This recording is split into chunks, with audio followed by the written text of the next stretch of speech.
내가 거기 간다고 네 아빠가 살아 돌아오냐? 산 사람은 산 사람대로 살아야지. 친정아빠 발인 날 아침 운구차 앞에 서 있는 저한테 사진 한 장이 날아왔어요. 골프장 잔디 위에서 남편이 처음 보는 여자랑 어깨 딱 붙이고 활짝 웃고 있는 사진이요. 세상에, 이게 말이 됩니까? 그 말 한마디에 다리에 힘이 풀려 식탁을 붙잡고 겨우 서 있는데 옆에 있던 시어머니까지 한술 더 떠요. 남자가 바깥일 하다 보면 그럴 수도 있지. 친정 비빌 언덕도 없어진 마당에 어딜 가려고. 그런데 말이죠. 그날 밤 친정아버지가 남기신 갈색 봉투를 열어본 순간 저는 알았습니다. 이 두 사람이 평생 두 발 뻗고 살던 그 아파트가 사실은 누구 돈으로 산 집이었는지 말이에요. 제가 어떻게 시댁 아파트를 통째로 가져와서 시어머니랑 남편을 거실 한복판에서 대성통곡하게 만들었는지 끝까지 한번 보시겠어요? 안녕하세요, 시청자 여러분. 자, 그럼 친정아빠 발인 날 골프장에 간 남편과 시어머니를 어떻게 복수하는지 그 이야기 지금 시작하겠습니다. 화요일 오후 2시 햇살이 거실 창으로 비스듬히 들어오던 그 평범한 시간에 저는 배추 두 포기를 식탁 위에 막 올려놓은 참이었어요. 옆동에 사는 황말수는 그날도 어김없이 우리 집 현관 비밀번호를 누르고 들어와 거실 소파에 앉아 있었죠. 지안아, 배추가 왜 이렇게 작니? 시장 가서 큰 거로 다시 골라와. 어머니, 두 포기면 충분할 것 같은데요. 내 말에 토 달지 마라. 김장은 내 방식대로 하는 거다. 저는 입을 다물고 고무장갑을 끼다 말고 식탁 옆에 놓아둔 휴대폰이 진동하는 소리에 손을 멈췄어요. 발신자에 큰엄마 이름이 떠 있었습니다. 지안아, 지안아. 큰엄마야. 너 지금 당장 한국병원 응급실로 와라. 큰엄마의 목소리가 평소와 다르게 갈라져 있었죠. 큰엄마, 무슨 일이에요? 천천히 말씀하세요. 내 아버지가 사무실에서 쓰러지셨다. 의식이 없으셔. 손에 쥐고 있던 배추 봉지가 식탁 모서리에 부딪히며 그대로 바닥으로 떨어졌어요. 어머니, 친정아버지가 쓰러지셨대요. 저 지금 병원에 가봐야 해요. 황말수는 소파에서 천천히 일어나며 혀를 찼습니다. 아이고, 사돈어른 연세도 있으신데 별 수 있겠니? 너무 유난 떨지 말고. 김장은 내일까지 마무리해야 한다. 어머니, 지금 그 말씀이 나오세요. 얘가 어디서 큰 소리야. 가는 건 가는 거고 김장은 김장이지. 저는 외투를 챙겨 입으면서도 손이 떨려 단추가 제대로 끼워지지 않았어요. 황말수는 거실에 그대로 앉아 텔레비전 채널을 돌리고 있었죠. 택시 안에서 강태웅에게 전화를 걸자 한참 만에 신호가 끊기기 직전 통화 연결이 되었습니다. 여보, 아버지가 쓰러지셨대. 지금 응급실로 가는 길이야. 지금 외근 중이야. 거래처랑 있어서 길게 못 받아. 끊을게. 뚝 하고 끊어진 통화음이 귀에 한참 남아 있었죠. 응급실에 도착했을 때 서경호는 침대 위에서 산소호흡기를 끼고 있었고 큰엄마가 침대 옆에 앉아 손을 잡고 계셨어요. 큰엄마, 아버지 어떻게 된 거예요? 갑자기 왜요? 큰엄마는 제 얼굴을 보더니 눈물부터 쏟으셨습니다. 지안아, 미안하다. 내 아버지가 1년 전부터 췌장암 치료를 받고 계셨다. 너한테 짐 되기 싫다고 절대 말하지 말라 하셔서. 1년이요. 1년 동안 저만 몰랐던 거예요. 담당 의사가 보호자 면담을 정해 복도 끝 작은 방으로 저를 데려갔죠. 따님 되십니까? 솔직히 말씀드리면 길어야 며칠입니다. 출혈성 합병증이 갑자기 진행돼서 이번엔 어렵겠습니다. 마음의 준비를 하셔야 합니다. 저는 의사 앞에서 고개를 끄덕이는 것 말고는 아무것도 할 수 없었어요. 그날 밤 11시 47분 서경호는 제 손을 한번 꼭 쥐었다가 그대로 놓으셨습니다. 장례식장 빈소를 차리고 부고 문자를 돌리는 일은 큰아버지와 둘이서 처리했어요. 강태웅은 자정이 다 되어서야 검은 양복을 한 손에 들고 빈소에 나타났죠. 오느라 고생했어. 늦은 시간에 미안해. 거래처 접대가 길어졌어. 어쩔 수 없었지. 접대요. 여보, 산 사람은 산 사람대로 살아야지. 내일은 회사 일이 좀 많아서 잠깐씩 나갔다 올게. 강태웅은 영정 앞에 절을 2번 올리는 신용만 하고는 빈소 한쪽 의자에 잠깐 앉아 있다가 1시간도 채 되지 않아 자리를 떴어요. 휴대폰이 진동해서 보니 황말순의 문자였습니다. 친정일로 시댁 김장 빠지지 말아라. 다음 주가 시아버지 제사다. 저는 답장을 쓰지 못하고 휴대폰을 가방 안쪽에 그대로 넣어두었죠.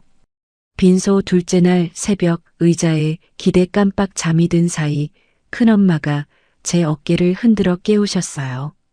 지안아, 사위는 어디 갔니? 조문객들이 사위 자리 비어 있다고 자꾸 묻는다.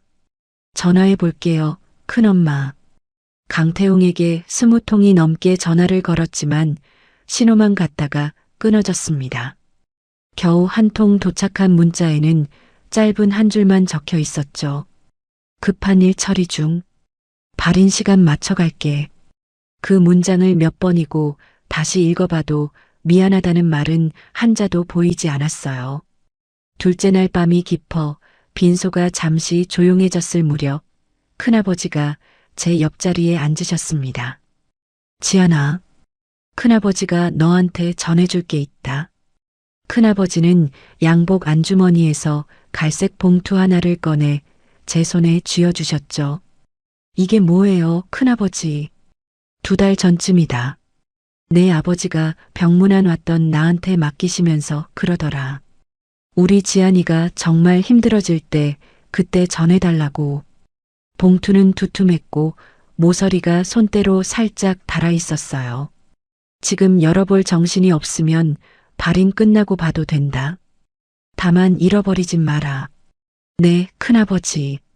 잘 간직할게요. 저는 봉투를 가방 가장 깊은 곳에 밀어넣고 입구를 꼭 여몄습니다. 발인 당일 새벽 5시 검은 정장으로 갈아입고 거울 앞에 섰을 때 휴대폰이 짧게 울렸어요. 황말순의 문자였습니다. 발인 끝내고 바로 시댁으로 와라. 다음 주가 내 시아버지 제삿날이다. 음식 준비 미루지 마라. 저는 그 문자를 한참 들여다보다가 답장 없이 휴대폰을 가방 깊숙이 밀어 넣었죠. 빈소 앞 운구가 막 시작되려는 순간 큰아버지가 빈소 입구를 한번 살피더니 저를 돌아보셨어요. 지안아, 사위는 아직도 안 오는 거냐? 큰아버지, 죄송해요. 제가 다시 전화해 볼게요. 그때였습니다. 가방 안에서 휴대폰이 짧게 한번 진동했어요. 발신번호 표시 제한, 사진 한 장. 화면을 켜는 순간 저는 숨이 멎는 줄 알았죠. 환한 아침 햇살이 잔디 위로 길게 떨어지는 골프장, 그 한가운데에 강태웅이 처음 보는 여자와 어깨를 맞댄 채 활짝 웃고 있었습니다. 여자의 손은 강태웅의 팔짱을 끼고 있었고 뒤편 클럽하우스 간판에 글자까지 또렷이 보였어요.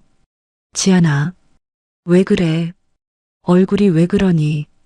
큰아버지가 제 팔을 잡으셨지만 저는 한 손에 영정사진을 다른 한 손에 휴대폰을 쥔 채 그대로 굳어 있었습니다. 큰아버지, 저 괜찮아요. 운구 시작하셔야죠. 목소리가 떨리지 않게 하려고 입술 안쪽을 깨물었어요. 영정 속 서경호는 평소처럼 부드럽게 웃고 계셨습니다. 저는 영정을 가슴에 꼭 끌어안고 한 걸음, 또 한 걸음 운구차 쪽으로 발을 옮겼죠. 가방 안에서 갈색 봉투의 모서리가 옆구리를 단단하게 누르고 있었어요. 운구차의 창밖으로 새벽 어스름이 천천히 거치고 있었어요. 저는 영정을 무릎 위에 올려놓고 옆자리 큰엄마 몰래 휴대폰을 다시 켰습니다. 사진을 두 손가락으로 천천히 확대해 보니 클럽하우스 간판의 글자가 더 또렷하게 들어왔어요. 남편의 셔츠 깃에 묻은 분홍색 립스틱 자국까지 선명하게 잡혀 있었죠. 지안아, 너 어디 아프니? 얼굴이 종이장처럼 하얘. 큰엄마가 제 손등을 가만히 덮으며 물어보셨습니다. 아니에요, 큰엄마. 어젯밤에 잠을 한숨도 못 자서 그래요. 그래도 너무 무리하지 마라. 아버지가 하늘에서 너 걱정하신다. 저는 휴대폰을 뒤집어 화면이 보이지 않게 무릎 위에 엎어두었어요. 화장장 대기실에서 영정을 안고 앉아 있는 동안 강태웅에게 다시 한 통의 문자를 보냈습니다. 지금 어디야? 답은 한참 뒤에 왔어요. 거래처랑 골프 약속 잡혀 있어서 잠깐 나와 있어. 발인 못 가서 미안하다. 끝나면 바로 갈게. 저는 그 문자를 3번 다시 읽고는 답을 보내지 않았죠. 아버지의 유골함을 가슴에 안고 납골당 계단을 오르는 동안 큰엄마가 제 팔을 부축해 주셨어요. 지안아, 천천히 올라가자. 다리에 힘 풀리면 큰일이다. 괜찮아요, 큰엄마. 아버지 무겁지 않으세요. 유골함은 손바닥보다 조금 더 클 뿐이었습니다. 평생 저를 키워주신 분이 이렇게 작은 항아리 안에 다 들어가신다는 게 믿어지지 않았어요. 안치를 마치고 돌아 나오던 길에 휴대폰이 또 한 번 짧게 진동했죠. 발신번호 표시 제한, 이번에는 사진 여러 장이었습니다. 호텔 객실 영수증 사진, 명품 매장 결제 내역, 강태웅과 그 여자가 호텔 로비에서 손을 잡고 걸어 나오는 모습. 날짜는 작년 가을부터 시작해 한 달 전까지 빼곡히 이어져 있었어요. 가슴 깊은 곳에서 뜨거운 것이 천천히 차오르는데 눈물은 한 방울도 흐르지 않았습니다. 저는 휴대폰 화면을 꺼두고 큰엄마 뒤를 천천히 따라 걸었죠. 집에 도착한 시각은 저녁 8시가 넘어 있었어요. 현관문을 열자 거실 소파에 황말순이 다리를 꼬고 앉아 텔레비전을 보고 있었습니다. 왔니? 사돈어른 잘 보내드렸어? 어머니, 여기 왜 와 계세요? 내가 못 올 때를 왔니? 우리 아들 집에 내가 오는 게 뭐가 이상해. 저는 가방을 식탁 위에 내려놓고 아버지의 영정 사진을 그 옆에 조심스럽게 세워두었어요. 자정이 가까워질 무렵 현관 비밀번호 누르는 소리가 들렸습니다. 강태웅이 술 냄새를 풍기며 들어와 식탁 앞에 멈춰섰죠. 고생했어. 장례는 잘 치렀고? 저는 영정 사진을 등 뒤로 두고 강태웅을 정면으로 바라봤습니다. 당신 오늘 어디 있었어? 말했잖아. 거래처 골프 약속. 미루지 못하는 자리였어. 거래처랑 라운딩을 하는데 셔츠 깃에 립스틱이 묻어. 강태웅의 눈동자가 잠깐 흔들렸지만 이내 표정을 바꿨어요. 무슨 소리야? 갑자기 왜 트집이야? 저는 휴대폰을 꺼내 사진을 띄운 다음 식탁 위에 천천히 올려놓았습니다. 화면을 본 강태웅의 얼굴이 굳어졌다가 곧 짜증으로 바뀌었죠. 누가 이딴 걸 너한테 보냈어? 그게 지금 중요해? 당신 아빠 발인 날에 이 여자랑 골프 쳤어. 여보, 솔직히 말해서 내가 거기 간다고 장인어른이 살아 돌아오는 것도 아니잖아. 산 사람은 산 사람대로 살아야지. 그 말이 떨어지는 순간 거실 소파에 앉아있던 황말순이 천천히 일어나 식탁 쪽으로 다가왔어요. 무슨 일인데 그렇게 소리들을 질러? 어머니, 보세요. 발인 날에 이런 사진이 저한테 왔어요. 황말순은 사진을 한번 흘끗 보더니 입꼬리를 올렸습니다. 남자가 바깥일 하다 보면 그럴 수도 있는 거야. 사돈어른 가신 마당에 집안 시끄럽게 만들 일이냐? 어머니, 지금 그 말씀이 진심이세요? 진심이 아니면 뭐냐? 너 친정이 비빌 언덕도 없어진 마당에 이혼한다고 나서면 너 갈 데가 어디 있어? 정신 차려라. 저는 그 말이 끝날 때까지 시선을 식탁 위 영정 사진에 고정해 두었어요. 아버지의 얼굴이 흑백 사진 안에서 평소처럼 부드럽게 웃고 계셨습니다. 두 분 다 하실 말씀 끝나셨어요? 끝나긴 뭐가 끝나. 너 똑똑히 들어라. 우리 태웅이 잘못한 거 하나 없어. 내가 처신을 똑바로 했어야지. 네, 알겠습니다, 어머니. 그래. 그럼 됐다. 저는 영정 사진을 두 손으로 들고 안방으로 들어가 문을 조용히 닫았어요. 거실에서는 황말순이 강태웅에게 잔소리 같지도 않은 잔소리를 길게 늘어놓는 소리가 들렸습니다. 저는 옷장 깊숙이 손을 넣어 가방 안에서 갈색 봉투를 꺼냈죠. 화장대 위에 봉투를 올려놓고 한참을 그대로 바라봤어요. 봉인된 부분을 손톱으로 천천히 뜯어내자 안에서 서류 몇 장이 차곡차곡 나왔습니다. 가장 위에 놓인 건 우리가 살고 있는 이 아파트의 등기부등본 사본이었죠. 그 아래로 한 장 한 장 넘기는데 손가락 끝이 떨려왔어요. 15년 전 날짜가 찍힌 차용증, 금액란에는 당시 이 아파트 매매가에 해당하는 숫자가 적혀 있었습니다. 빌려준 사람 자리에는 아버지 서경호의 이름과 도장이, 빌린 사람 자리에는 작고하신 시아버지의 이름과 자필 서명이 또렷하게 찍혀 있었죠. 그 다음 장은 같은 금액으로 설정된 근저당권 설정 계약서였어요. 다리에 힘이 풀려 화장대 앞 의자에 그대로 주저앉았습니다. 가장 아래에서 시아버지의 자필로 작성된 각서 한 장이 더 나왔죠. 이 아파트는 사돈 서경호에게 빌린 돈으로 매입한 것이며 빌린 돈을 다 갚을 때까지 본인은 이름만 빌려둔 사람의 불가함을 인정한다. 각서의 마지막에는 시아버지의 자필 서명과 인감, 공증 도장이 한데 모여 있었습니다. 가장 마지막 장은 아버지의 친필 편지였어요. 지안아, 아빠가 미리 말 못해서 미안하다. 이 봉투를 큰아버지한테 맡길 때쯤이면 아빠는 이미 너한테 갈 수가 없는 자리에 있겠지. 그 집 사람들이 어떤 사람들인지 아빠는 처음부터 알고 있었다. 15년 전에 사돈한테 돈을 빌려줄 때부터 이런 날이 올 수도 있다고 생각했어. 너는 평생 참는 게 미덕이라고 배웠겠지만 이번만은 참지 마라. 아빠가 남긴 종이 한 장 한 장이 다 너 편이다. 딸아, 더 이상은 참지 마라. 아빠가. 저는 편지를 두 손으로 꼭 쥔 채 한참을 그 자리에 앉아 있었어요. 거실에서 강태웅의 웃음소리가 짧게 들려왔습니다. 저는 편지를 다시 천천히 접어 봉투 안에 넣고 봉투를 침대 매트리스와 프레임 사이 가장 안쪽에 깊숙이 밀어 넣었죠. 거울 속 제 얼굴이 낯설게 느껴졌어요. 눈물 자국 하나 없는 마른 얼굴이었습니다. 다음 날 아침 8시 안방 문 너머에서 황말순의 목소리가 거실을 가득 채웠어요. 지안아, 안 일어나니? 오늘 김장 마무리해야 한다. 빨리 나와라.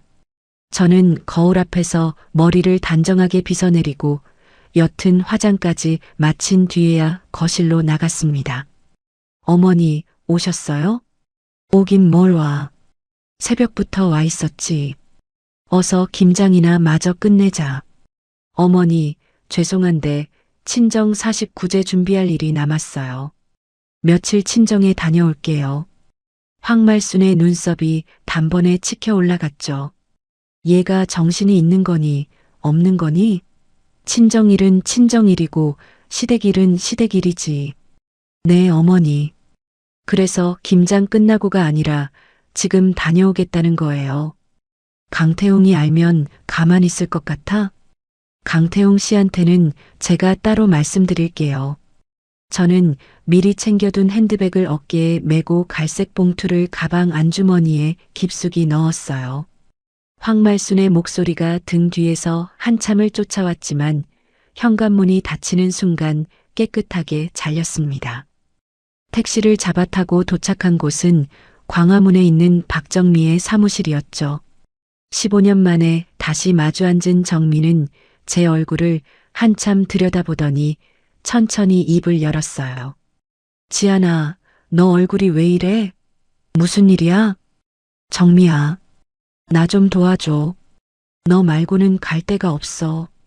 저는 갈색 봉투를 정미 앞에 천천히 풀어놓았습니다. 정미는 등기부등본부터 한 장씩 넘겨보다가 차용증 앞에서 손이 잠깐 멈췄어요. 지안아, 이거 너희 아버지가 직접 보관해 두신 거야? 응. 큰아버지가 발인 전날 밤에 나한테 전해주셨어. 정미는 근저당권 설정 계약서를 손가락으로 짚으며 가만히 미소를 지었습니다. 지안아, 너희 아버님 정말 대단하신 분이다. 이거 한 장 한 장이 다 너 살릴 패야. 무슨 뜻이야? 잘 들어. 어려운 말 안 쓰고 쉽게 설명할게. 너희 친정아버지가 15년 전에 시아버지한테 돈을 빌려줬고 그 돈으로 너 사는 아파트를 샀어. 빌려준 증거도 있고 집을 잡혀두신 서류도 있어. 거기다 시아버지가 직접 쓰신 각서까지 있어. 그럼 그 집은 원래 우리 아빠 거였다는 거야? 법적으로 표현은 좀 다른데 결론만 말하면 너희 친정 쪽이 그 집을 가져올 수 있어. 그것도 합법적으로 아주 깔끔하게. 정미는 책상 위에 종이 한 장을 놓고 펜으로 동그라미 3개를 그렸어요. 지안아, 한 번에 3가지를 같이 가야 해. 첫째는 그 아파트 가져오기.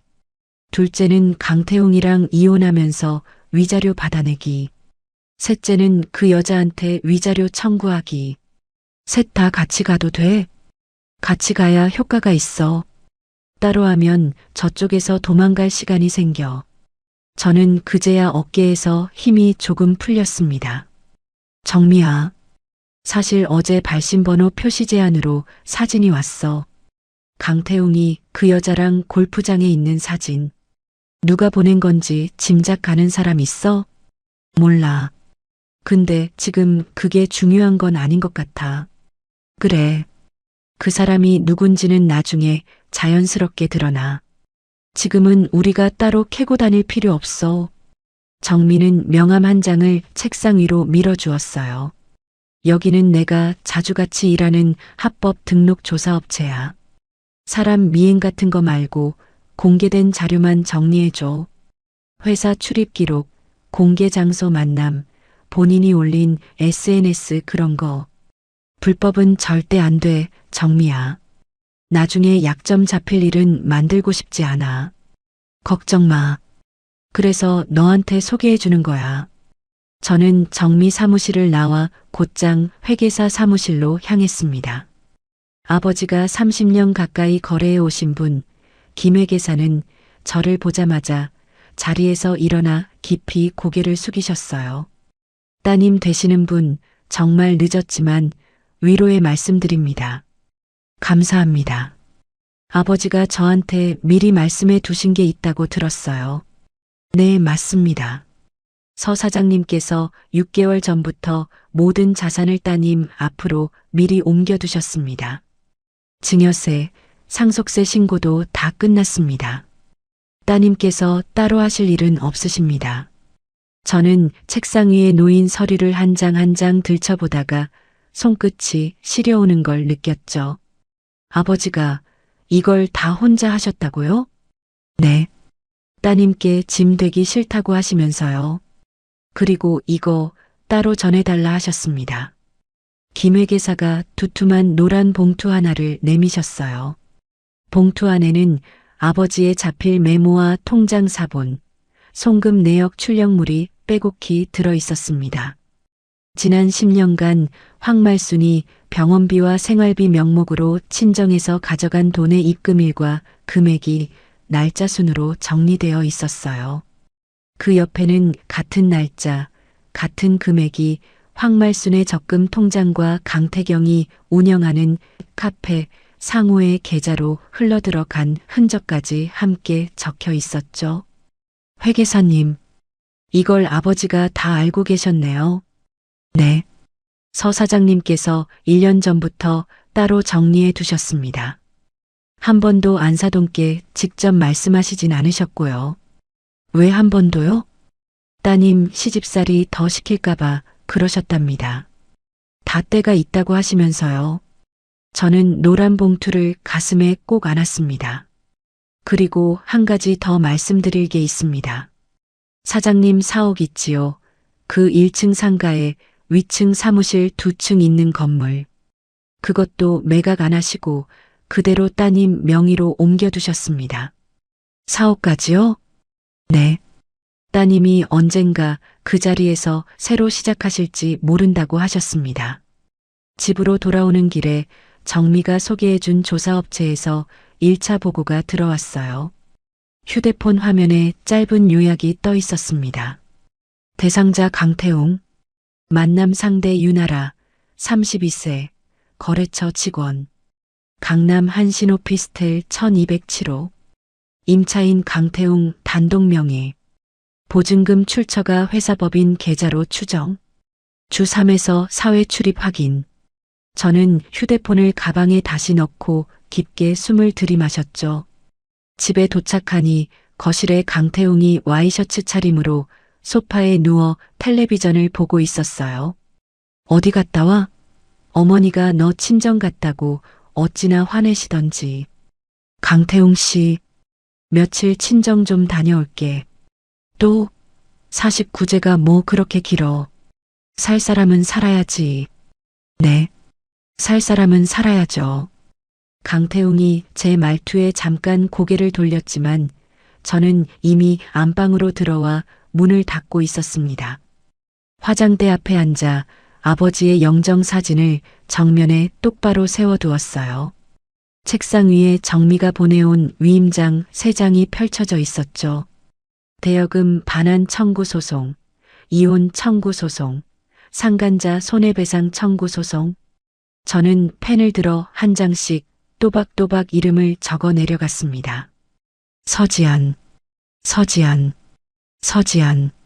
3번째 이름을 다 적고 마침표처럼 펜을 내려놓는 순간 거울 속 제 얼굴이 처음으로 똑바로 저를 마주보고 있었어요. 일주일 뒤 오전 10시 저는 백화점 식품관에서 황말순이 좋아하는 영광 굴비 세트를 양손 가득 들고 시댁 현관 앞에 섰어요. 벨을 누르자 문틈 사이로 황말순의 의아한 얼굴이 먼저 비쳤습니다. 너 웬일이야? 굴비는 또 뭐고? 어머니, 그동안 제가 너무 예민하게 굴었어요. 며칠 친정 다녀오면서 마음 좀 정리했고요. 그래, 정신 차렸으면 됐다. 어서 들어와.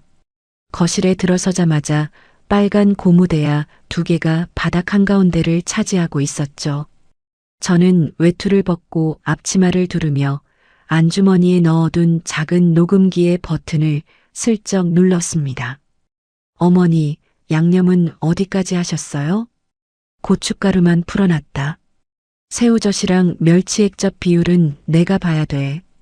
너 손맛은 영 못 믿어서. 네, 어머니 시키시는 대로 할게요. 황말수는 절인 배추를 한 입 한 입 뒤집으며 혀를 찼어요. 지안아, 솔직히 말해서 너희 친정에서 우리 집에 해준 게 뭐가 있니? 결혼할 때 혼수도 변변치 않았어. 이 집도 우리 시아버지가 평생 일군 거잖아. 어머니, 그렇게 생각하셨어요? 내가 없는 말하니? 시아버지가 살아생전에 우리 태웅이한테 집 한 채는 떡하니 마련해 주셨잖아. 너희 아버지는 그저 사돈이라고 가끔 얼굴 비치고 그게 다였지. 저는 고무장갑 낀 손을 잠시 멈추고 황말순의 옆 얼굴을 가만히 바라봤습니다. 거짓말을 너무 오래 해서 본인도 그 말을 진심으로 믿고 있는 사람의 얼굴이었어요.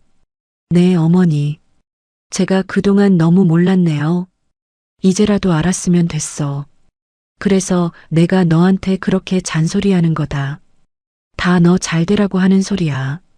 점심 무렵 황말순이 부엌에서 국을 데우는 사이 저는 휴대폰을 내려놓은 척하며 안방으로 들어갔어요. 어머니, 휴대폰 충전기 좀 빌릴게요. 배터리가 다 됐어요. 안방 화장대 서랍에 있다. 서랍을 열자 화장대 안쪽 깊은 자리에 통장 묶음이 고무줄로 단단히 묶여 있었습니다. 손이 떨릴 새도 없이 휴대폰 카메라로 한 장 한 장 빠르게 찍어 내려갔죠. 황말순 명의의 적금 통장 입금 내역, 입금일과 금액이 회계사 봉투에 적힌 송금 날짜와 한 줄 한 줄 정확히 맞아떨어졌어요. 그 옆에는 강태경 카페 이름이 적힌 영수증 사본까지 가지런히 정리되어 있었습니다. 저는 통장을 원래 자리에 똑같이 묶어두고 충전기를 손에 들고 거실로 다시 나갔어요. 어머니, 충전기 잘 빌렸어요. 그래. 어서 손 씻고 와서 밥 먹어라. 오후 늦게 시댁을 나서며 황말순이 제 등을 두어 번 두드렸습니다. 지안아, 오늘 보니까 너도 사람 됐다. 앞으로 그렇게만 해라. 네, 어머니. 살펴 들어가시는 거 보고 갈게요. 택시 안에서 저는 녹음기 파일과 사진을 모두 정미에게 한꺼번에 전송했어요. 같은 시각 정미는 법원의 대여금 반환 청구 소장을 정식으로 접수하고 우리 아파트의 처분금지 가처분도 함께 신청해 두었습니다. 3주 뒤 오후 정미에게서 짧은 전화가 왔어요. 지안아, 가처분 결정 떨어졌다. 오늘 안으로 등기부에 기입될 거고 시댁 식구들 주소로 결정문이 송달될 거야. 정미야, 정말 빠르네. 이런 건 시간이 생명이야. 송달되는 날에 너 시댁 근처에 있지 마. 친정 가 있어. 휴대폰도 꺼두고. 알았어. 큰엄마 댁으로 갈게. 가처분 결정문이 시댁으로 도착하던 날 저는 친정집 거실에서 큰엄마와 함께 묵묵히 콩나물을 다듬고 있었습니다. 휴대폰 전원을 다시 켜자 부재중 전화가 47통, 황말순의 문자가 30통 가까이 쌓여 있었어요. 지금 당장 전화 받아라. 이게 무슨 짓이야? 너 친정 가서 정신이 나간 거니? 저는 그 어떤 문자에도 답하지 않고 휴대폰을 다시 꺼두었죠. 며칠 뒤 조사업체에서 두 번째 보고가 도착했습니다. 강태웅이 회사법인 카드로 결제한 명품 매장 영수증, 호텔 결제 내역, 그리고 강남 오피스텔 보증금이 회사법인 계좌에서 빠져나간 흐름이 한 장의 표로 깔끔하게 정리되어 있었어요. 정미가 다음날 그 자료를 토대로 강태웅 회사의 윤리경영팀에 익명 제보 메일을 한 통 넣었습니다. 며칠 지나지 않아 강태웅이 회사 감사팀에 처음으로 호출되었다는 소식이 조사업체를 통해 들어왔죠. 그날 저녁 친정집 마당 앞에 검은색 세단 한 대가 멈춰 섰어요. 차에서 내린 사람은 황말순이었습니다. 지안아, 너 거기 있는 거 다 안다. 어서 문 열어. 큰엄마가 마당으로 나가셨지만 황말순은 손에 들고 있던 종이를 흔들며 소리를 질렀어요. 이게 무슨 종이 쪼가리야.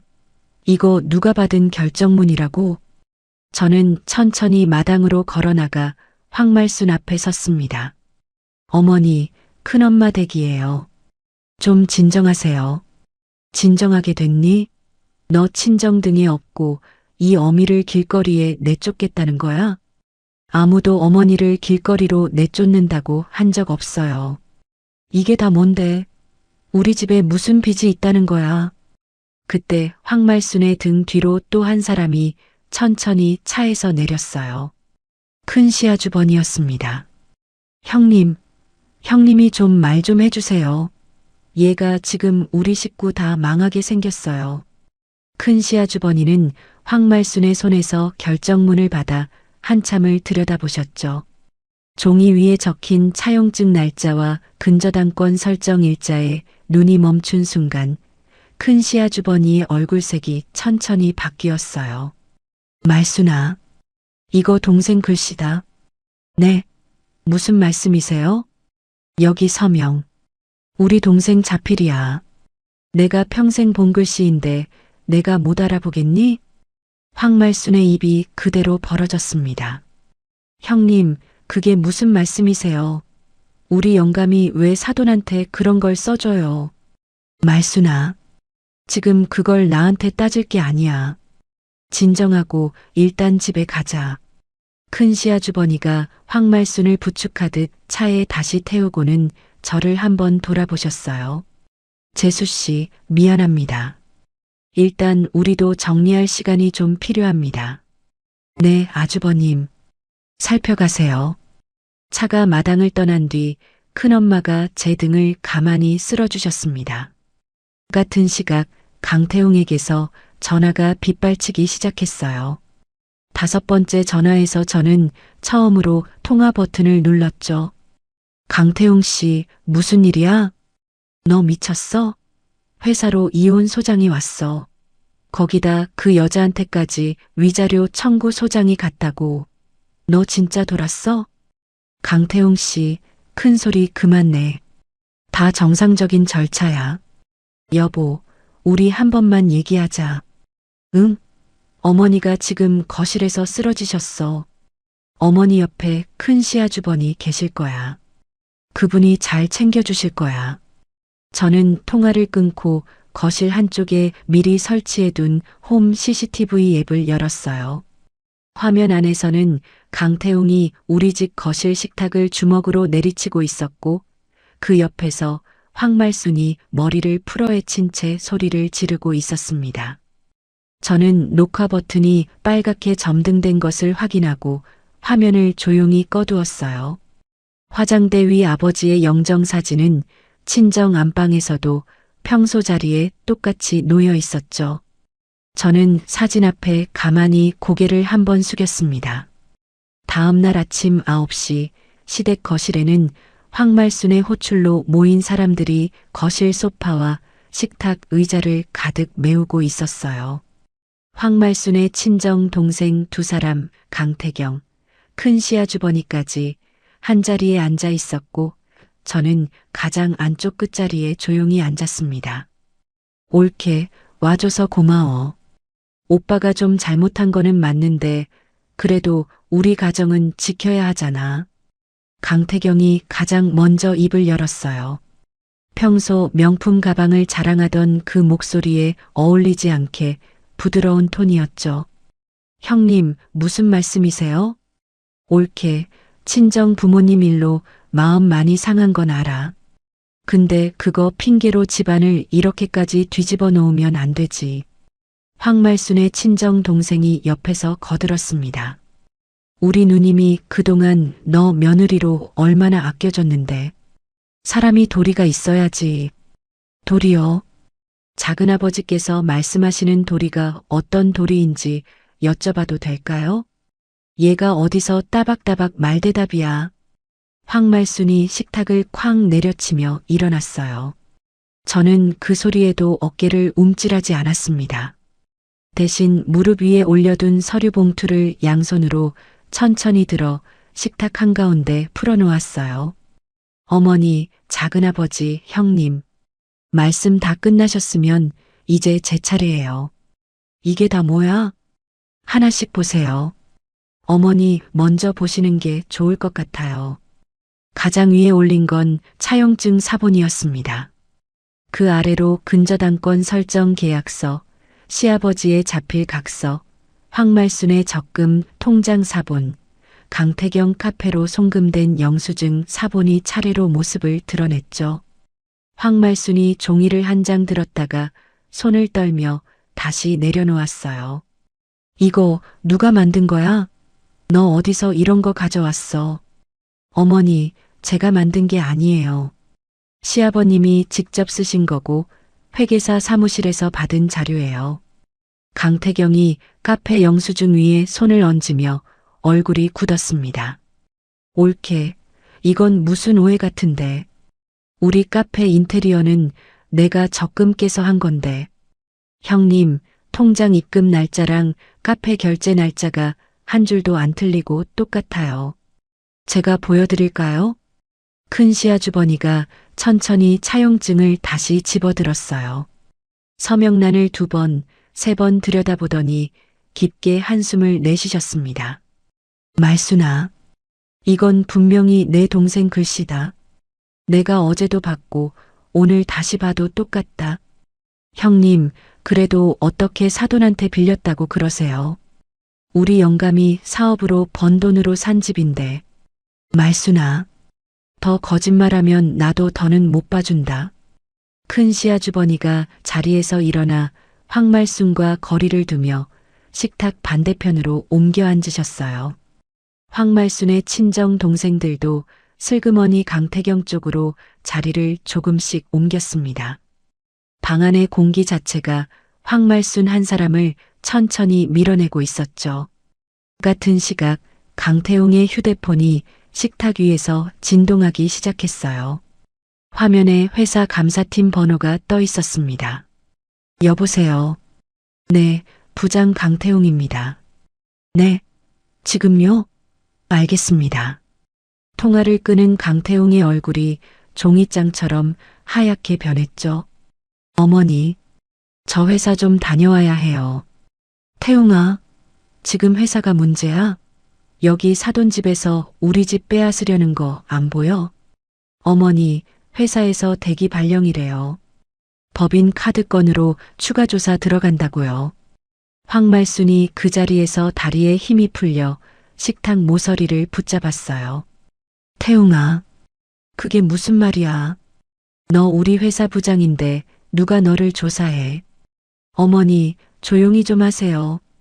강태웅이 처음으로 황말순에게 큰 소리를 냈습니다. 가족회의가 본격적으로 험악해질 무렵 제 휴대폰이 짧게 한번 진동했어요. 발신번호 표시 제한. 지금까지 사진과 영수증을 보내오던 그 번호였습니다. 이번엔 사진 대신 긴 문자 한 통이 와 있었죠. 안녕하세요. 유나라입니다. 지금까지 보낸 사람도 저예요. 강태웅 씨가 저를 정리하려는 낌새가 보여서 미리 보험을 들어둔 거예요. 사모님 변호사님께 따로 연락드릴게요. 저도 살아야 해서요. 저는 화면을 잠시 들여다보다가 그대로 휴대폰을 가방에 다시 넣었어요.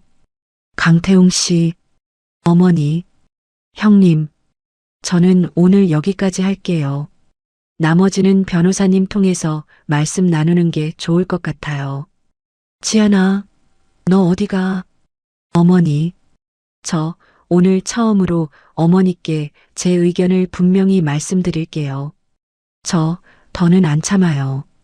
황말순이 입을 벌렸지만 더 이상 소리가 나오지 않았어요. 큰 시아주버니가 손을 들어 저를 한번 가만히 가로막으셨습니다. 재수 씨, 가기 전에 한마디만. 우리 동생, 그러니까 시아버지 말이야. 살아있었으면 재수 씨한테 사과부터 했을 거다. 미안합니다. 아주버님, 그 말씀만으로도 저는 충분해요. 이틀 뒤 정미의 사무실로 유나라가 직접 찾아왔다는 연락을 받았어요. 저는 그 자리에 동석하지 않았습니다. 정미가 그날 저녁 친정집으로 자료 묶음을 들고 직접 와서 식탁 위에 펼쳐 놓았죠. 지안아, 유나라가 합의 조건으로 다 내놨어. 강태웅이랑 주고받은 메시지 전체, 차명 계좌 입출금 내역, 그리고 결정타. 결정타? 황말순이 유나라한테 직접 전화한 음성 파일. 어머니가요? 들어볼래? 정미가 작은 휴대용 스피커를 식탁 위에 올려놓고 재생 버튼을 눌렀어요. 지직거리는 소리 뒤로 황말순의 목소리가 또렷이 흘러나왔습니다. 하라야, 우리 태웅이 잘 부탁한다. 며느리 그 애가 좀 답답해. 내가 옆에서 잘 챙겨줘. 응? 네, 어머님. 걱정 마세요. 저는 식탁 위에 두 손을 천천히 내려놓고 가만히 음성을 끝까지 들었어요. 큰엄마가 식탁 옆에 서서 입을 두 손으로 가리고 계셨습니다. 정미야, 어머니가 그 여자한테 어머님 소리를 들었어. 지안아, 이걸로 시댁 친척들도 다 등 돌릴 거야. 큰 시아주버니는 이미 어제 식구 단톡방에서 황말순한테 절연한다고 선언했대. 같은 주말 강태경의 카페 거래처와 건물주가 잇따라 카페로 찾아왔다는 소식이 큰엄마 지인을 통해 들려왔어요. 인테리어 비용 출처에 대한 추궁이 시작되자 강태경이 황말순에게 책임을 떠넘기기 시작했고 황말순은 시누이직 거실에서 사흘 내내 누워만 있다는 이야기까지 전해졌습니다. 그날 밤 친정집 안방 책상에 앉아 정미에게 전화를 걸었어요. 정미야, 이제 마지막 카드 꺼낼 시간이야. 준비됐어? 응. 그 집, 더 이상 그 집 사람들 손에 두고 싶지 않아. 아빠가 빌려준 돈으로 산 집이잖아. 원래 자리로 가져올게. 알았어. 대물변제로 갈게. 동시에 매각 절차도 같이 준비할 거야. 한번 움직이기 시작하면 일주일 안에 그림 다 그려진다. 부탁할게, 정미야. 저는 통화를 끊고 화장대 위 아버지의 영정사진 앞으로 다가갔어요. 흑백 사진 속 아버지가 평소처럼 부드럽게 웃고 계셨습니다. 저는 영정사진에 대고 작게 속삭였죠. 아빠, 이제 정말 마지막 한 발자국 남았어. 조금만 더 지켜봐줘. 알겠습니다. 지적드린 4가지 중 흐름에 실제로 영향을 주는 챕터 6, 7, 8을 차례로 수정해서 다시 써드릴게요. 먼저 챕터 6부터 집필하겠습니다. 끝나면 다음 디귿이응, 이응이응 중 하나 입력해 주세요. 한 달 뒤 오전 11시 법원 조정실 안공기는 차고 건조했어요. 정미가 제 옆에 앉아 서류를 한 장씩 조정위원 앞에 가지런히 올려놓았습니다. 맞은편 자리에는 강태웅과 황말순, 강태경, 그리고 시댁 측 변호사 한 사람이 나란히 앉아 있었죠. 채무자 측 채무 전액을 변제할 능력이 있습니까? 조정위원의 질문에 시댁 측 변호사가 잠시 머뭇거리다 입을 열었어요. 현실적으로 어렵습니다. 그렇다면 채권자 측에서 제안하신 대물변제 방식, 즉 해당 아파트의 소유권을 채권자 앞으로 이전하는 방식으로 정리하는 데 동의하십니까? 황말순이 의자에서 벌떡 일어났습니다. 동의 못해요. 그 집은 우리 영감이 평생 일군 집이라고요. 어머니, 제발 좀 가만히 계세요. 강태웅이 황말순의 팔을 잡아 안쳤어요. 조정위원이 안경 너머로 황말순을 한번 바라보고는 다시 서류로 시선을 돌렸습니다. 채무자 측 다시 한번 묻습니다. 동의하지 않으시면 정식 재판으로 이어집니다. 그 경우 차용증과 근저당권 설정 계약서, 시아버님 자필 각서까지 모두 증거로 채택되어 더 불리한 결과가 나올 가능성이 큽니다. 시댁 측 변호사가 황말순의 귀에 짧게 무언가를 속삭였어요. 황말순의 어깨가 천천히 내려앉았습니다. 어쩔 수 없네요. 동의합니다. 조정위원이 짧게 고개를 끄덕이며 결정문 양식에 펜을 갖다 댔죠. 그럼 본 조정으로 사건을 종결합니다. 아파트 소유권은 채권자 서지한 앞으로 이전합니다. 도장 소리가 한번 둔탁하게 울렸어요. 조정실을 나서는 복도에서 강태웅이 제 팔을 붙잡았습니다. 지안아, 잠깐 얘기 좀 해. 강태웅 씨 손 놔. 여보, 우리 진짜 이렇게 끝낼 거야? 한 번만 다시 생각해줘. 강태웅 씨, 여기서 부르는 호칭 그거 아니야. 정미야 가자. 정미가 강태웅과 저 사이에 천천히 들어서며 손을 차단했어요. 황말순이 뒤에서 소리를 질렀습니다. 지안아, 너 진짜 내가 갈 데가 없는 거 알지? 어떻게 시어미를 길거리에 내쫓아? 어머니, 어머님이 친정에서 가져가신 돈만 돌려주시면 작은 전셋집은 충분히 마련하실 수 있어요. 저는 뒤돌아보지 않고 정미와 함께 법원 정문을 빠져나왔어요. 다음 날 아침 등기 이전이 완료된 사본을 손에 쥐고 저는 아파트 단지 근처 부동산 세 군데에 동시에 매물을 내놓았습니다. 평수 좋고 층 좋아요. 매수자 빨리 붙을 거예요. 시세보다 살짝만 낮추면 일주일이면 빠집니다. 부동산 사장님 말대로 정확히 12일 만에 현금 매수자가 나타났어요. 계약금이 제 계좌로 입금되던 그날, 저는 처음으로 큰엄마 앞에서 소리내어 짧게 웃었습니다. 큰엄마, 한 달 뒤가 잔금일이에요. 그래. 그동안 짐 옮길 시간은 충분하다. 큰엄마가 좀 도와주마. 그 한 달 동안 저는 황말순이 동네 노인정에 가는 시간을 미리 파악해 두었어요.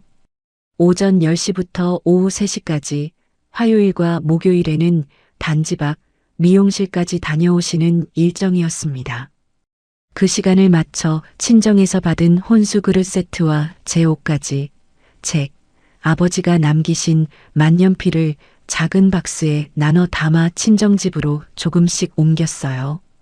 강태웅에게는 친정 49제 마무리한다는 핑계로 자연스럽게 며칠씩 자리를 비웠죠. 강태웅은 회사 감사 결과를 기다리느라 정신이 없어 제 짐이 줄어드는 것조차 눈치채지 못했습니다. 잔금일 당일 오전 10시 저는 매수인 측 법무사와 함께 거실 식탁 앞에 마주 앉았어요. 서지한 사장님 신분증 확인했고요. 등기 권리증, 인감, 도장 받았습니다. 잔금 입금 확인되는 대로 등기 신청 바로 들어가겠습니다. 네, 부탁드릴게요. 휴대폰에 입금 알림이 짧게 울렸습니다.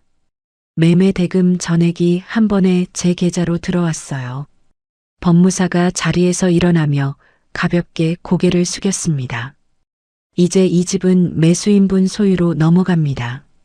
매도인 측 점유자는 잔금일로부터 14일 이내에 전원 퇴거하셔야 하는 조건입니다. 계약서에 명시돼 있어요.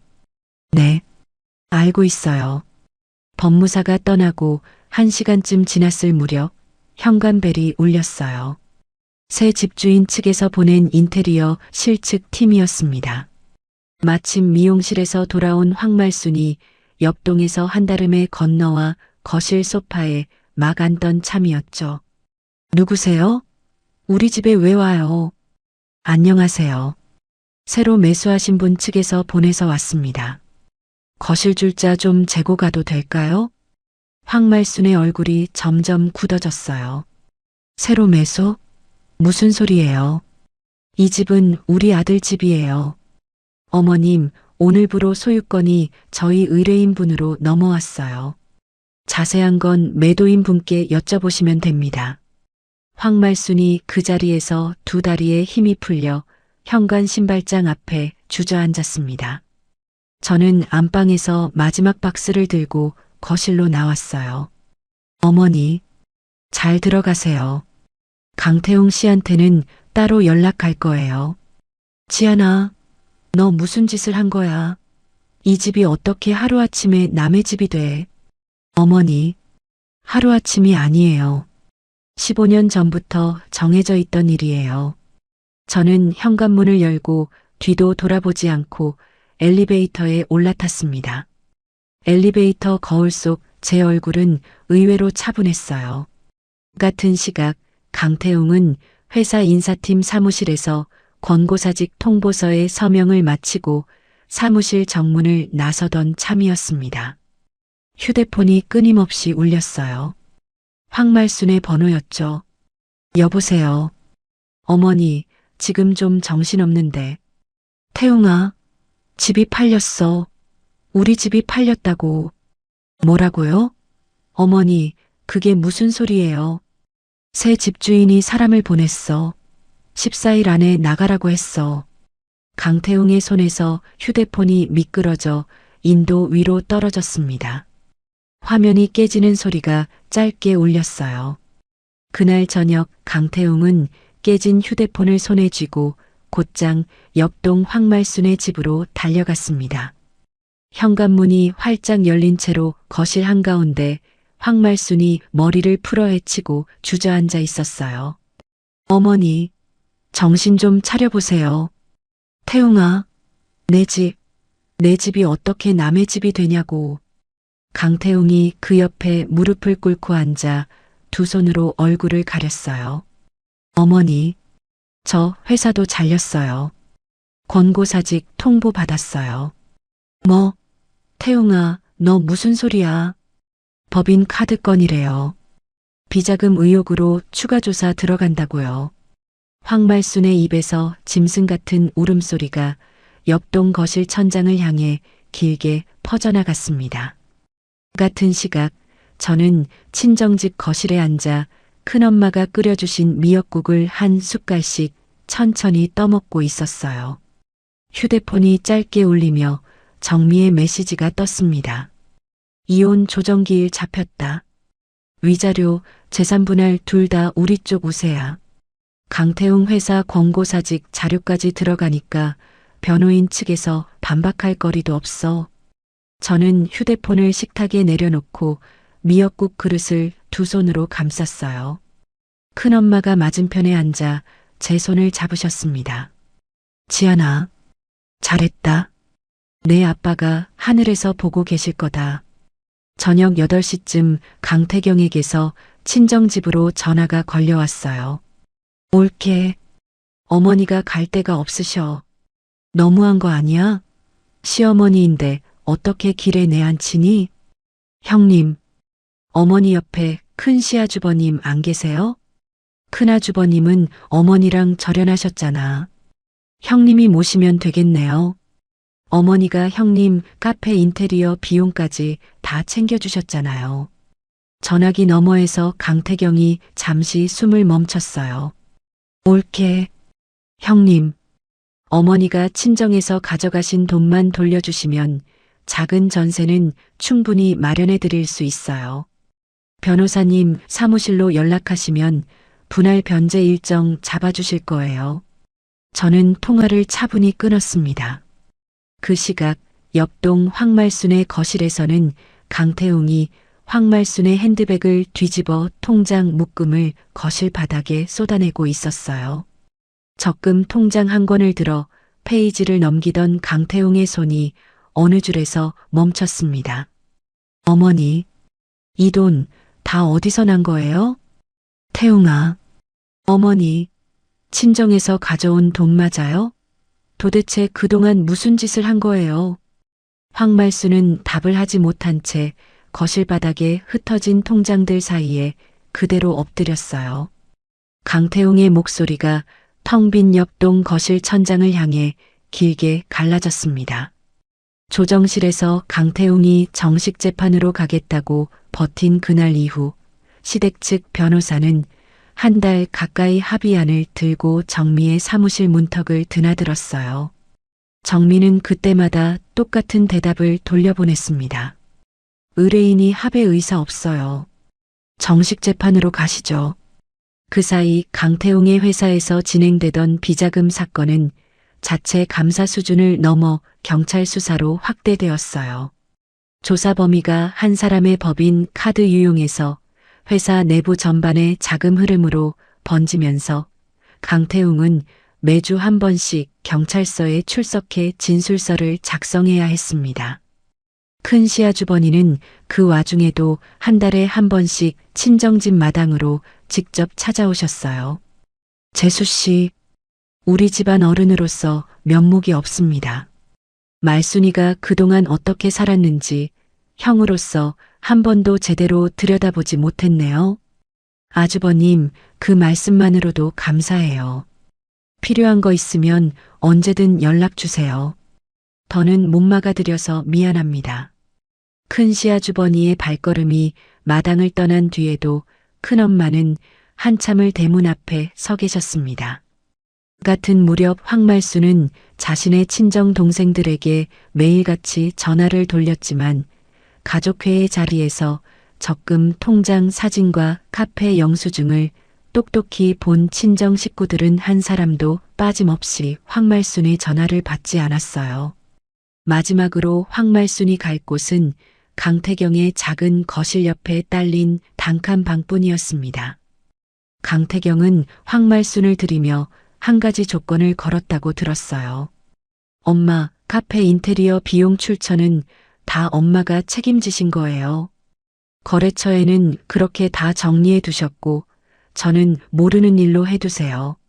황말순은 그 조건에 고개를 끄덕이고 시누이 집 작은 방으로 짐을 옮겨 들어갔습니다. 4개월 뒤 1심 선고일 아침, 법정안은 사람 발걸음 하나 없이 조용했어요. 판사가 판결문을 천천히 낭독했죠. 이혼 청구를 인용한다. 위자료 1억 5천만 원을 지급하라. 피고의 재산분할 청구는 모두 기각한다. 별건 사건. 상간자 윤아라에 대하여 위자료 3천만 원의 지급을 명한다. 저는 두 손을 무릎 위에 가지런히 모은 채 판결문 낭독이 끝날 때까지 자세를 무너뜨리지 않았습니다. 법정을 나오는 복도에서 강태웅이 뛰어와 제 앞을 막아섰어요. 지안아, 한 번만, 진짜 한 번만 다시 생각해줘. 내가 다 잘못했어. 어머니도 내가 평생 책임질게. 강태웅 씨, 비켜줘. 여보, 우리 15년이야. 15년을 그렇게 한순간에 끝낼 거야? 강태웅 씨, 15년 동안 당신이 나한테 한 게 뭐였는지 한 번이라도 진심으로 돌아본 적 있어? 강태웅이 잠시 말문을 잃었어요. 우리 아버지 발인 날에 골프장에 있었잖아. 그날 한 말 기억나? 당신이 거기 간다고 우리 아빠가 살아나냐고. 지안아, 그건 그날 나 당신 손 그때 이미 놓았어. 오늘은 그냥 종이로 확인받은 거고. 저는 강태웅의 손을 천천히 떼어내고 정미와 함께 법원 정문을 빠져나왔습니다. 복도 끝에서 강태웅이 무릎을 꿇고 앉아 두 손으로 얼굴을 가리는 모습이 짧게 보였지만 다시 돌아보지 않았어요. 며칠 뒤 업무상 횡령 혐의로 강태웅이 정식 입건되었다는 짧은 단신이 업계 뉴스 한 귀퉁이에 실렸습니다. 같은 사건으로 윤아라도 차명 계좌를 통한 자금 수수 혐의로 참고인 조사를 받았다는 소식이 정미를 통해 전해졌어요. 윤아라는 회사를 그만두고 SNS 계정도 모두 닫은 채 잠적했다고 했죠. 며칠 뒤 윤아라의 어머니가 정미의 사무실로 찾아왔습니다. 변호사님, 우리 딸이 위자료를 한 번에 못 내요. 매달 나눠서 갚게 해주시면 안 될까요? 정미가 짧게 고개를 저었어요. 어머님, 죄송합니다. 원칙대로 가야 합니다. 따님, 급여에서 정해진 비율로 압류 들어갈 거예요. 변호사님, 우리 딸도 사람이에요. 한 번만 봐주세요. 어머님, 제 의뢰인도 사람이었어요. 발인 날 골프장 사진 받았던 사람이요. 윤아라의 어머니는 한참을 의자에 앉아 있다가 결국 손수건으로 눈가를 누르며 사무실을 나섰다고 했어요. 그 무렵 친정집 거실에서는 49제 음식이 정성스럽게 차려지고 있었습니다. 큰엄마가 새벽부터 끓이신 무국 냄새가 집 안가득 퍼져 있었어요. 저는 검은 한복으로 갈아입고 아버지의 영정 앞에 절을 올렸습니다. 49번을 모두 채우려는 듯 길게 천천히 한 번을 절했죠. 아빠, 저 이제 정말 한 가지 끝냈어요. 큰엄마가 제 옆에 무릎을 꿇고 앉아 제 손을 꼭 잡으셨어요. 지안아, 내 아빠가 마지막까지 너 하나 걱정하셨다. 이제 한 짐 던 거다. 큰엄마, 큰엄마랑 큰아버지 안 계셨으면 저 여기까지 못 왔어요. 무슨 소리니? 내가 다 한 거지. 우린 옆에서 손 한 번 잡아준 것뿐이야. 큰아버지도 옆에서 가만히 고개를 끄덕이셨습니다. 지안아, 내 아빠가 자네한테 마지막으로 부탁한 거 한 가지 있다. 뭐예요, 큰아버지?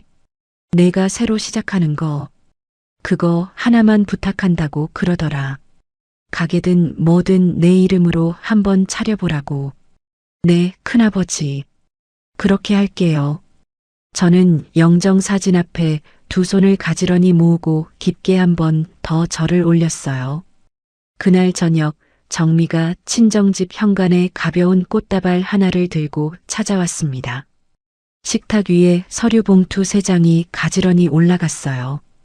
이혼 확정 판결문, 위자료랑 재산분할 집행 완료 통지서, 그리고 마지막 한 장. 정미가 마지막 종이를 살짝 흔들며 미소를 지었습니다. 1인 사업자 등록증, 내 이름으로 신청해 둔 거. 카페 상호는 내가 직접 정해야지. 벌써? 내 아버님 사옥 1층 자리 비어 있다며. 시작할 거지? 저는 사업자 등록증 위에 손을 가만히 올려놓았어요. 종이는 따뜻하지도 차갑지도 않은 새것 특유의 단정한 감촉이었습니다. 정미야, 상호는 정해뒀어. 뭔데? 우리 아빠 따라서 서경이라고. 정미가 잠시 말없이 제 어깨를 가볍게 두드렸어요. 좋다. 너희 아버님 이름 한 글자 거기 그대로 남겨두는 거잖아. 응. 매일 아침 가게 문 열 때마다 아빠 이름 한 번씩 부르고 시작하려고. 큰엄마가 부엌에서 막다른 매실차 2잔을 가지고 식탁으로 오셨습니다. 정미야, 너도 우리 지안이 옆에서 평생 같이 가줘라. 어머님, 그건 걱정 마세요. 제가 더 안 떨어지려고 매달릴걸요. 세 사람의 짧은 웃음이 거실 안에 따뜻하게 번졌어요. 창밖으로 가을 저녁 햇살이 길게 길게 마당으로 떨어지고 있었습니다. 저는 식탁 위에 놓인 3장의 종이를 한참 들여다보다가 가장 위에 1인 사업자 등록증을 올려두었어요. 이혼 확정 판결문도 집행 완료 통지서도 그 아래에 가지런히 정리해 두었죠.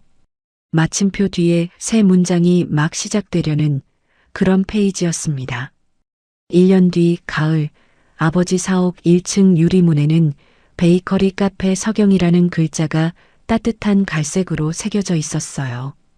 개업 첫날 아침 9시, 매장 앞 인도에는 큰엄마, 큰아버지, 친정 친척들과 정미가 든 화환이 가지런히 줄지어 서 있었습니다.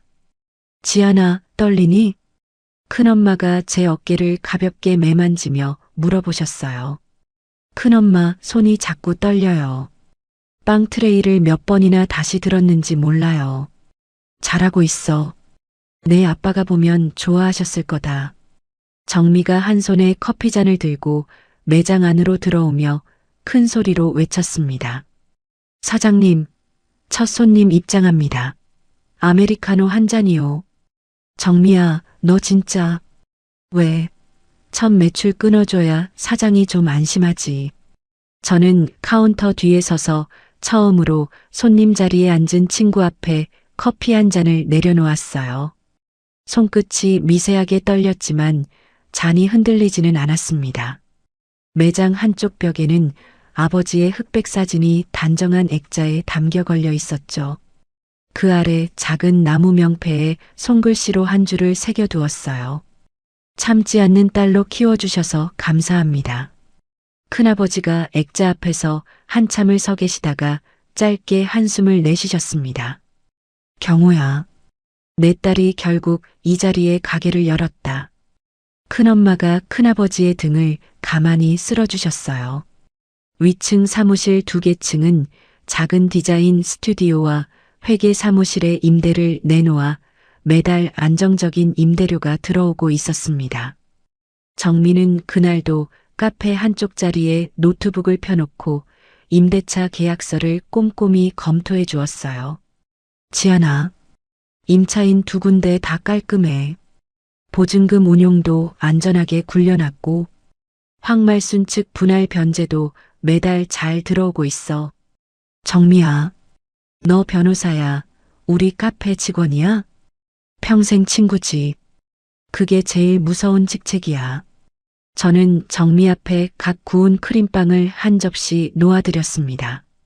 어느 가을 오후 3시 카페 문종이 짧게 울렸어요. 머리가 새하얗게 센 여자가 카운터 앞에 서서 한참을 망설이고 있었습니다. 황말순이었어요. 1년 사이에 키가 2뼘은 줄어든 듯한 모습이었죠. 지아나, 어머님 무슨 일이세요? 한 번만 앉아서 얘기 좀 하면 안 되겠니? 저는 카운터 안쪽에 서서 황말순의 얼굴을 가만히 바라봤습니다. 화내고 싶다는 생각도 측은하다는 마음도 들지 않았어요. 어머님, 매장 안쪽 자리는 손님 자리예요. 드릴 말씀 있으시면 여기서 짧게 듣겠습니다. 태웅이가 1심에서 실형을 받았다. 항소할 수 있는 기간이 며칠 안 남았어. 네, 정미한테 들었어요. 내가 너한테 잘못한 거 안다. 한 번만 우리 태웅이 면회 한 번 가주면 안 될까? 어머님, 지아나, 면회 한 번이면 돼. 그러면 우리 태웅이가 마음 좀 다잡고 항소도 포기할 거다. 그래야 형이 좀 줄어들 거 아니냐. 어머님, 강태웅 씨가 형 줄이는 일에 제가 가서 도울 이유가 없어요. 저는 황말순의 시선을 받아내다가 옆 진열대에서 테이크아웃 컵을 하나 꺼냈어요. 어머님, 강태웅 씨 면회는 어머님이 가시면 돼요. 저는 가지 않을 거예요. 지아나, 어머님, 분할 변제는 정미 사무실로 매달 일정 맞춰 보내주시면 돼요. 다른 얘기는 더 할 게 없어요. 저는 따뜻한 커피 한 잔을 컵에 채워 황말순 앞에 가만히 밀어드렸습니다. 황말순이 그 컵을 두 손으로 감싸주었어요. 고맙다, 지아나. 조심히 들어가세요, 어머님. 황말순은 카페 앞 벤치에 한참을 앉아 있다가 식어가는 컵을 두 손에 쥔 채 천천히 자리를 떠났습니다. 문종이 다시 짧게 울리고 평소처럼 손님이 들어왔어요. 저는 카운터 안쪽으로 돌아가 다음 빵 트레이를 오븐에서 꺼냈습니다. 일주일 뒤 정미에게서 짧은 메시지가 도착했어요. 강태웅 항소 포기. 1심 실형 그대로 확정. 그리고 유나라 차명 계좌건 벌금형, 급여 압류 정상 진행 중. 저는 휴대폰을 카운터 옆에 다시 내려놓고 막 도착한 손님에게 가볍게 고개를 숙였습니다. 어서 오세요. 오늘은 무화과 타르트가 새로 나왔어요. 그 무렵 카페에는 한두 분씩 단골이 자리를 잡기 시작했어요. 매주 화요일 오후에 오시는 30대 후반 여자 손님은 항상 창가 두 번째 자리에 앉아 카페라테 한 잔에 책 한 권을 펼쳐두셨습니다. 어느 날 그 손님이 카운터에 다가와 작게 인사를 건넸어요. 사장님, 저 드릴 말씀이 있어서요. 네, 손님. 말씀하세요.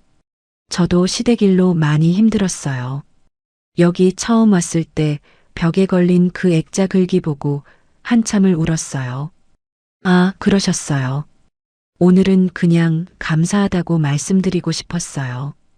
이거 받으셔도 되는지 모르겠지만요. 손님이 카운터 위에 작은 하늘색 봉투 하나를 살며시 놓고는 가볍게 인사한 뒤 자리로 돌아가셨어요. 봉투 안에는 손글씨 편지 한 장이 곱게 접혀 있었습니다. 사장님 카페에 앉아 있는 2시간이 저한테는 일주일 중 가장 숨 쉬어지는 시간이에요. 저도 언젠가 사장님처럼 참지 않는 사람이 되어보고 싶어요. 저는 편지를 두 손으로 한참 들고 있다가 카운터 옆 작은 코르크보드에 자석으로 살짝 꽂아두었어요. 다음 날 또 다른 손님이 그 편지를 보고 카운터로 다가오셨습니다. 사장님, 저도 한 줄 적어두고 가도 될까요? 물론이죠. 익명으로 적어주셔도 좋아요. 그렇게 한 사람, 또 한 사람, 카운터 옆 코르크보드는 한 달 만에 종이 카드로 빼곡히 채워졌어요. 저는 코르크보드 위에 작은 나무 팻말 하나를 새로 걸어두었습니다. 참지 않은 사람들의 이야기. 언제부턴가 그 게시판은 동네에서 조용히 입소문이 나기 시작했어요. 블로그에 짧게 소개된 글이 퍼지면서 비슷한 상처를 가진 분들이 멀리서도 일부러 찾아와 카드 한 장을 적고 가셨습니다. 아버지의 일주기 기일 아침, 저는 큰엄마와 함께 납골당으로 향했어요. 가을 햇살이 계단 위로 길게 내려앉아 있었습니다.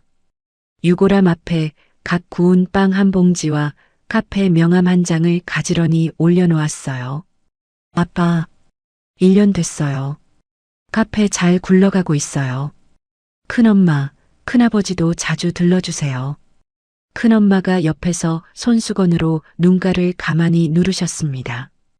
경호야, 내 딸 진짜 단단해졌다. 너 안심하고 편히 쉬어라. 저는 영정 사진 앞에 두 손을 가지런히 모으고 깊게 한번 절을 올렸어요.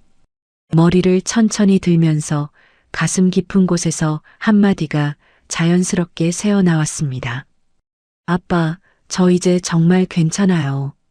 납골당을 나서는 계단 위로 가을 햇살이 더 길게 떨어지고 있었어요. 큰엄마가 제 팔짱을 끼고 한 계단씩 천천히 함께 내려오셨죠. 지안아, 오늘 카페 문 닫고 큰엄마랑 동네 한 바퀴 걸을까? 좋아요, 큰엄마. 오늘은 카페 일찍 닫을게요. 계단 끝에서 저는 한 번 뒤를 돌아 납골당 입구를 가만히 바라봤어요. 가을 바람이 한 줄기 천천히 불어와 머리카락을 부드럽게 매만져 주었습니다. 저는 다시 앞을 향해 천천히 한 걸음을 내디뎠어요. 친정아버지의 부고 앞에서도 골프채를 놓지 못했던 남편, 며느리 가슴에 못을 박으며 사돈 집 돈으로 적금을 불려온 시어머니, 그리고 본처 자리까지 넘보던 상간녀까지. 세 사람이 그렇게 오랫동안 두 다리 뻗고 살 수 있었던 건 어쩌면 서지한 씨가 너무 오래 말이 없었기 때문이 아니었을까 싶더라고요. 그런데 참 신기하지 않으세요? 서지한 씨가 단 한 번도 소리를 지르지 않았는데 결국 그 집 사람들은 거실 한복판에서 머리를 풀어 헤치고 통곡을 하게 됐어요. 저는 이 이야기를 정리하면서 그런 생각이 들었습니다. 진짜 무서운 사람은 화내는 사람이 아니라 화를 내는 대신 종이 한 장 한 장을 차곡차곡 모아두는 사람이라는 거요. 그리고 또 한 가지. 부모가 자식한테 남길 수 있는 가장 큰 유산은 돈도 집도 아니고 딸아, 더 이상 참지 마라는 그 한마디 아닐까요? 서경호 씨가 1년을 혼자 앓으면서 딸을 위해 차곡차곡 챙겨두신 그 갈색 봉투, 저는 한참을 잊을 수가 없을 것 같습니다. 이제 막 자기 이름으로 된 카페 문을 연 서지한 씨의 두 번째 페이지가 첫 번째 페이지보다 훨씬 더 길고 따뜻하기를 진심으로 응원합니다.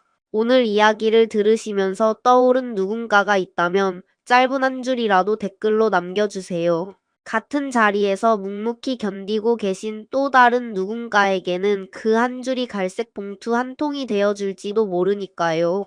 오늘도 긴 이야기 끝까지 함께 해주셔서 감사합니다.